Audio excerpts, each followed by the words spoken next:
तीनों नाम मिल गए और जो गुरुद्रोही नहीं हुआ गुरु विमुख हो गया। विमुख नहीं हुआ यानी उसने भक्ति छोड़ दी, आनाकानी सी करने लग गया, थोड़े जाप कर है, कभी सत्संग में आ गया कभी नहीं आया और सार नाम तक उसको प्राप्त हो चुका है। उसके साथ क्या होगा? पार नहीं होगा वो।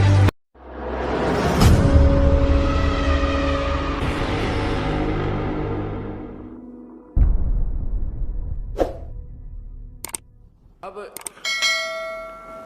जब हम त्रिकुटी पर पहुंचेंगे वहां पर ये काल भगवान का एक स्थान है।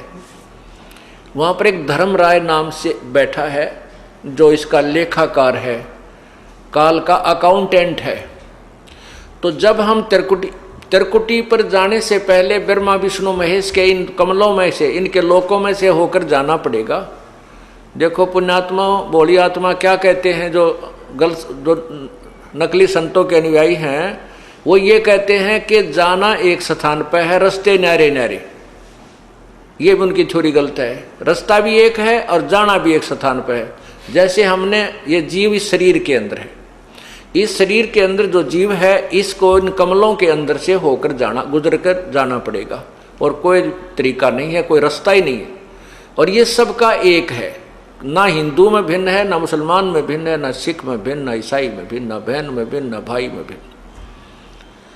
तो हमने इन कमलों के अंदर से गुजरकर जाना है और त्रिकुटी पर पहुंचना है। तो इन कमलों के अंदर से हम जाएंगे तो इनका नो ड्यू सर्टिफिकेट हम लेते हुए जाएंगे तो हम त्रिकुटी पहुंच जाएंगे। त्रिकुटी पर जाकर के फिर कौन मिलेगा आपको? ये दास मिलेगा, परमात्मा मिलेगा इस दास के रूप में, आपके गुरु के रूप में। और वहां फिर आपका हिसाब कराएगा इस काल से, नहीं वो डंडी मार जाएगा। वहां पर डंडी मतलब हेरा फेरी नहीं करेगा। वहां क्या लालच लोभ दिखाए जाएंगे?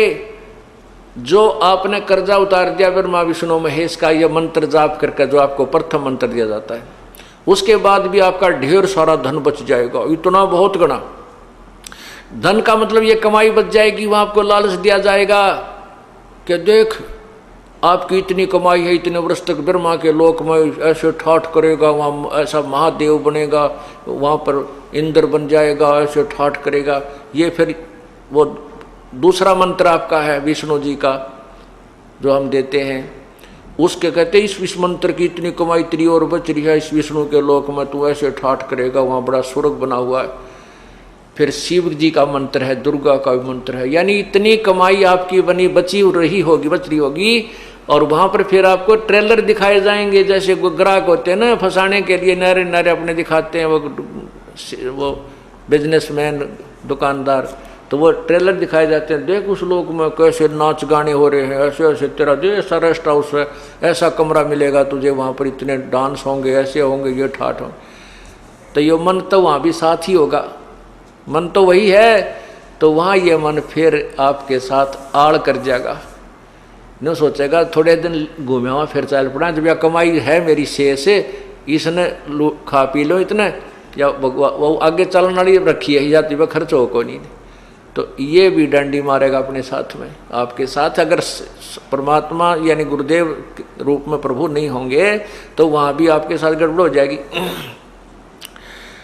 तो वो गड़बड़ उनके साथ होती है जो गुरु से थोड़ा बहुत विमुख हो जाते हैं, श्रद्धा पूरी रहती नहीं, और लेकिन गुरुद्रोही ना होते, उनके साथ ये डंडी ये गड़बड़ हो जाती है। फिर उनको दूसरे लोकों में भेज देते हैं, जैसे विष्णु के लोक में चला गया, उसकी कमाई इतने वह शेष बचेगी, वहाँ ठाठ करेगा, जब खत्म हो जाएगी वहाँ से उसकी मृत्यु हो जाएगी। फिर ब्रह्मा लोक में जाएगा, फिर विष्णु के लोक में, फिर गणेश जी के लोक में। वहाँ जब उसकी सारी पूंजी जड़ लेगी, जब उसका जेब कट लेगी, फिर उसने गधे की जोनी में ठोक देगा। ये डांडी मारेगा काल। तो यहाँ परमात्मा में फिर याद दिलाता है, शिव मंडल ब्रह्मापुरी चै तू विष्णु लोक में हो, अमरे गुण भूले नहीं तो आन छुटाऊं। तो कितने दयालु है भगवान। यहाँ पर ये दास आपको ज्ञान दे रहा है, उस परम पिता का भेजा हुआ एक नुमाइंदा है। और आप यहाँ गुरु को परमात्मा, यहाँ जैसे भगवान आए थे जब भी ये ज्ञान दिया करते थे, ये दास को भेज दिया अपने को ये भी वही ज्ञान दे रहे। और ये आज आपने रिहर्सल करनी है, मान लो गुरुजी भगवान, वैसे गुरुजी भगवान नहीं आपको लगते हैं, लेकिन आपने मानना पड़ेगा।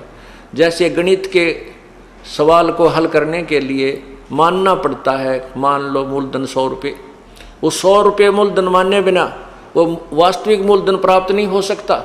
तो गुरुदेव को आपको भगवान स्वरूप मान करके उसके अनुसार उसके साथ अपनी क्रिया करते हुए तो भगवान मानना होता है, के तरह मानना होता है, और फिर उससे आपको वो वास्तविक भगवान मिल जाएगा।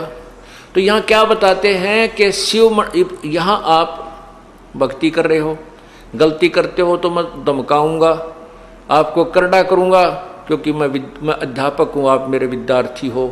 टीचर को मालूम होता है कि उसको जो बच्चों को ताड़ता है उसका उद्देश्य गलत नहीं होता, उसका कोई द्वेष नहीं होता, उस केवल बच्चे का हित मध्य नजर रखता है।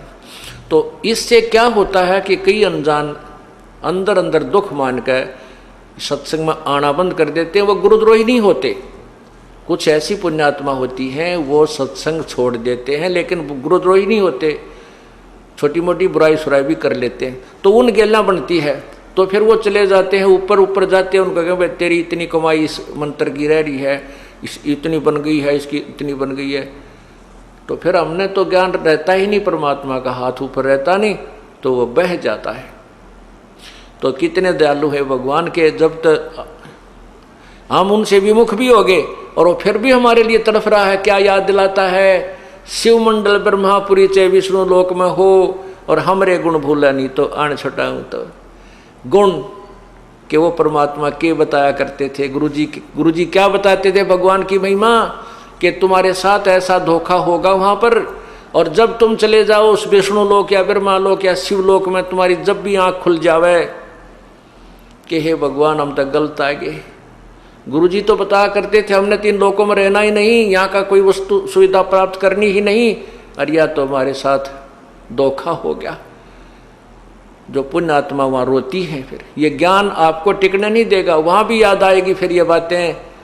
कहते वहाँ भी जब तू मुझे सच्चे दिल से याद करेगा तुझे वहाँ से भी छुटवा लाऊंगा। नहीं तो क्या होगा, इन सभी मंत्रों की प्रथम मंत्र के जब आपकी कमाई समाप्त हो जाएगी फिर आपको ब्रह्मलोक में ले जाओगा युकाल। ये जो ओम का जो जाप है इसका ब्रह्मलोक में आपको सुविधा देगा, और वहाँ मनमाने 1000 युग तक आप वहाँ रह सकते हो। इस ओम नाम की जो विधि हमने बताई इसकी इतनी जबरदस्त कमाई आपकी बन जाएगी। उसके बाद आपको सतनाम प्राप्त हुआ है, जिसको सारनाम भी नहीं हुआ है और वो विमुख हो गया है, उसके साथ फिर यह बनेगी। तो उसके फिर ये दूसरा मंत्र का ओम नाम की कमाई तो ये वहाँ खराब करवा देगा ब्रह्मलोक में। फिर जो दूसरा मंत्र तत् मंत्र है, इसने एक और कमाल कर रखा है कि ब्रह्मलोक में नकली सतलोक, झूठा नकली अलखलोक, अगमलोक और अनामी लोक की रचना करवा रखी है। उस दूसरे मंत्र यानी तत् मंत्र का जो जाप है उसकी कमाई को ये वहाँ खत्म करवा देता है बैठाकर। और नो कहते हैं हम सतलोक में आ गए, ये नकली संत बतावे हैं, बोला फिर सतलोक है, उस तो ऊपर बोला साडा लोक है थरा के बोलियो। तो वो जो झूठे लोक बना रखे ब्रह्मलोक में काल ने इस माया से झूठी कंस्ट्रक्शन करवा रखी है, रचना करवा रखी है, तो उसको वहाँ खत्म करवा देते हैं। उसके बाद 84 लाख योनियों में ये डाल दिया जाता है। अब बात आ गई जिसको तीनों नाम मिल गए और जो गुरुद्रोही नहीं हुआ, गुरु विमुख हो गया। विमुख नहीं हुआ यानी उसने भक्ति छोड़ दी, आनाकानी सी करने लग गया, थोड़े जाप करे है, कभी सत्संग में आ गया कभी नहीं आया, और सार नाम तक उसको प्राप्त हो चुका है। उसके साथ क्या होगा, पार नहीं होगा वो। यहाँ परमात्मा का एक और लोक है, परमात्मा का एक मिनी सतलोक है। उस लोक में प्रभु अपने ही कबीर रूप में वहाँ रहता है और वहाँ पर उन आत्माओं को रख लिया जाता है, इतना दयालु है। और जब कभी भक्ति युग आता है उस समय उनको इस पृथ्वी पर जन्म देता है। यानी पहले कभी किसी युग में आपको प्राप्त हुआ होगा, तो उनमें से कुछ पुण्यात्माएं आकर के परमात्मा ने 600 वर्ष पहले फिर उनको जमीन पर पटका, आकर के अपना पूरा उनको ज्ञान दिया, उनकी भक्ति बनवाई, और फिर दोबारा मनुष्य शरीर में प्रारंभ कर दिया। तो वही व्यक्ति अब जन्म पाते पाते अब यहाँ आ चुके हैं, इस अब भक्ति काल आ गया है। तो ये भक्ति काल में आए हुए जो प्राणी हैं, जो सतलोक में यानी यहाँ परमात्मा के सतगुरु के लोक में से जो तुरंत यहाँ जन्म मिला है, उनको फिर मनुष्य जन्म मिलता हुआ आ रहा है। जैसे वो 64 लाख परमात्मा के शिष्य हुए थे आज तक 600 साल पहले, 550 वर्ष पूर्व। तो उनको उस समय परमात्मा ने एक परीक्षा ली थी, वो सब रिजेक्ट हो गए थे। वो गुरुद्रोही नहीं बने थे, वो भक्ति छोड़ गए थे, गुरु जी के पास जाना त्याग गए थे। वही अब जन्म लेते हुए आ रहे हैं। आप लोग जो इतने शीघ्र समझ गए, ये उन्हीं में तो हो जो कभी परमात्मा के साथ आज से 600 550 वर्ष पूर्व रहे थे, और काल ने उनको कहीं कहीं जन्म दे दिया, किसी को महाराष्ट्र में, किसी को राजस्थान में, किसी को पंजाब में, कोई कित कोई विदेश में। अब परमात्मा उनको ढूंढ रहा है